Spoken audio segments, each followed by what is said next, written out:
Translasi protein. Sintesis protein terjadi di ribosom dengan 4 tahap, yaitu aktivasi, inisiasi, elongasi, dan terminasi. Substansi yang terlibat antara lain ribosom, tRNA, amino asid tRNA sintetase, mRNA, protein faktor, ion anorganik, dan guanosin trifosfat atau GTP. tRNA atau transfer RNA adalah RNA dengan 75-85 nukleotida bertanggung jawab dalam proses pengenalan kodon pada mRNA. Amino bergabung dengan tRNA melalui gugus karboksil AA tersebut dengan gugus 3OH. tRNA melalui ikatan ester, tRNA dikatakan bermuatan. 2. Proses aktivasi ini memerlukan energi yang didapat dari proses adenilasi menggunakan ATP. 3. Asam amino yang teradenilasi akan diikatkan pada ujung 3 tRNA, biasanya berupa sequen CA dan membentuk aminosil tRNA.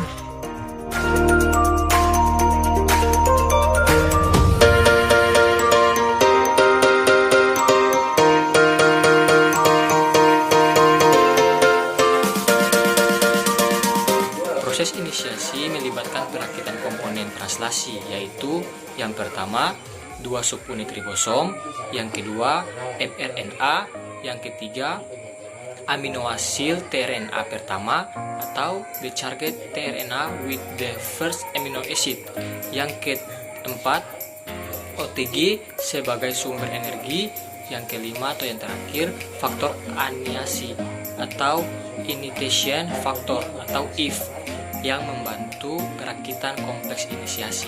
Inisiasi, ribosom terdiri atas 3 site. Site yang pertama asite untuk masuknya amino asid tRNA, kecuali amino asid tRNA pertama yang berupa met tRNA. Yang kedua presite, tempat peptide tRNA dibentuk. Yang ketiga esite, exit site of the anchor tRNA. Inisiasi. 1. Inisiasi translasi dimulai dengan asosiasi ribosom subunit kecil dan besar. 2. If 1 memblok site A agar hanya F-met tRNA dapat terikat pada P site dan tidak ada amino asid tRNA lain yang dapat terikat pada P site selama inisiasi. 3. If 3 memblok E site. 4. If 2 terikat pada F-met tRNA dan membantu terikatnya tRNA pada ribosom subunit kecil.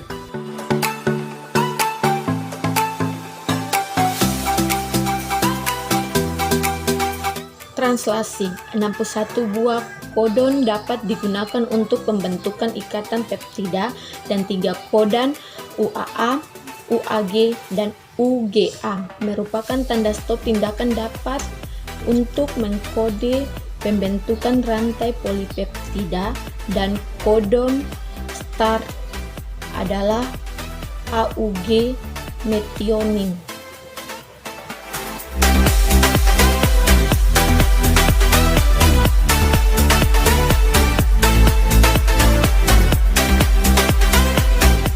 Elongasi. Yang pertama, amino asid transfer RNA bergerak menuju ke bagian A dengan bantuan elongation factor atau EA. Yang kedua, ikatan peptida terbentuk dengan asam amino sebelumnya yang ada di bagian P. Dan yang ketiga, peptida bergerak keluar kompleks ribosom melalui bagian E. Urutan terminasi ditemui. 2. Faktor pelepas mengikat urutan. 3. Faktor pelepasan memisahkan polipeptida dan tRNA. Elongasi. Istilah EFTU menempatkan amino asid negatif tRNA pada site A. GTP akan terhidrolisir menjadi BDP. BDP dari EFTU akan melepaskan diri dari ribosom.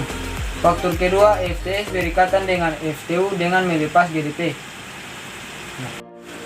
GTP baru masuk ke dalam kompleks EFTU, EFTS dengan melepas EFTS, dan mulailah kompleks EFTU GTP mengambil amino asid negatif tRNA baru untuk proses elongasi.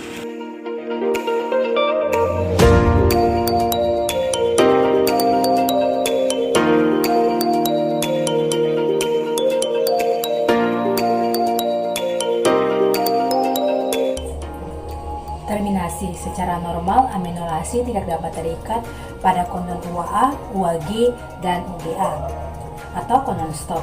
Sel tidak mempunyai tRNA dengan antikodon yang komplementar dengan 3 kondon tersebut. Faktor lain selain kondon stop yang dapat menghentikan translasi adalah faktor protein RF1 dan RF2. RF1 ini dapat mengenal kondon UAA dan UAG, sedangkan RF2 mengenal UAA dan UGA. Ikatan antara RF dengan kondon stop akan mengaktifkan peptidal transferase yang menghidrolisa ikatan antara polipeptida dengan tRNA pada size P. Rantai polipeptida akan meninggalkan ribosom diikuti tRNA atau ribosom akan mengalami disosiasi.